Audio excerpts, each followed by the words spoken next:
एक शिव भक्त भगवान शंकर को खुश करने के लिए भगवान शिव के मंदिर पहुंचता है। भगवान को खुश करने के लिए वह एक लोटे में दूध भरकर शिव जी का अभिषेक करने के लिए ले लिया। साथ में फूलमाला, धतूरे का फल, बेल की पत्तियां, जो भी शिव को प्रिय थी वो सब चीज उसने ले ली। मंदिर में जाकर भगवान को सब अर्पित करने के बाद लौटते समय जब मंदिर का घंटा बजाने के लिए सिर ऊपर उठाया तो देखता है कि मंदिर में सोने का घंटा लगा हुआ है। सोने का घंटा देखकर उसको मन में लालच आ गई। वह सोचने लगा, ये सोने का घंटा अगर मुझे मिल जाए तो मैं इसे कितने धनवान बन जाऊंगा, मेरे पास बहुत पैसे आ जाएंगे।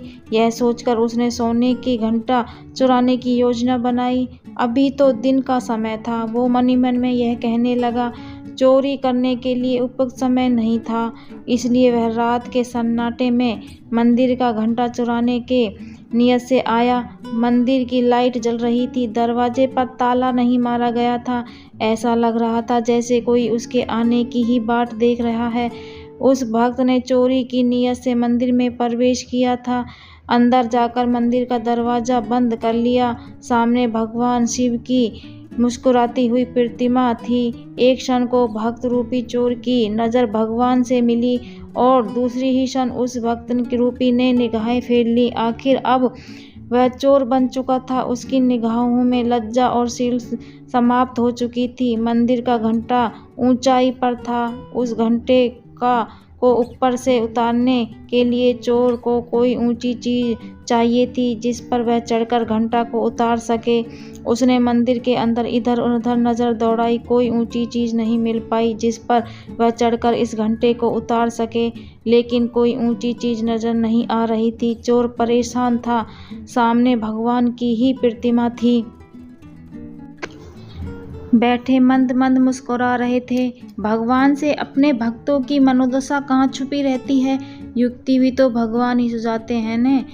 उस भक्त रूपी चोर ने मन में भी तुरंत एक उपाय आ ही गया। जिस शिव प्रतिमा की वह रोज पूजा करता था, जो शिव प्रतिमा उसके लिए साक्षात भगवान थे, जिनके चरणों में उनका सारा संसार था, वह भगवान की मूर्ति आज उसके चोरी के काम आने वाली थी।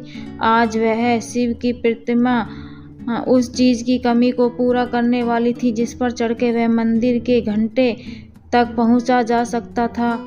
और उसने यही किया। वह शिव जी के कंधे पर चढ़ गया। कंधे पर चढ़ने के लिए उसे बहुत मेहनत करनी पड़ी। शिव जी के कंधे पर चढ़कर वह मंदिर का घंटा उतारने का प्रयास करने लगा। लेकिन यह क्या, घंटा तो अभी भी बहुत ऊंचा है। वह चोर बहुत मायूस हो गया। उसके नेत्रों में जल भर आया और जल की प्रवाह तेज होते ही भगवान भोलेनाथ के सर पर टपकने लगा। भगवान भोलेनाथ सदा अपने भक्तों की सुध लेने वाले, जल की धारा से प्रसन्न होने वाले, आज कैसे नहीं प्रसन्न होते। आज तो उसका भक्त अपना आंसू रूपी जल उन पर बरसा रहा था और वह तुरंत ही अपने भक्त के समक्ष प्रकट हो गए। वह चोर अपने भगवान को अपने सामने देखकर भावहीन भोग हो गया। भगवान तो अपने भक्त की मदद करने आते थे। उन्होंने मंदिर का सोने का घंटा उतारकर उस चोर रूपी भक्त के हाथ में थमा दिया। यह लो वस्त्र, इसके लिए ही तुमने इतना परेशान थे। हम तुम्हारी मदद करने आ गए।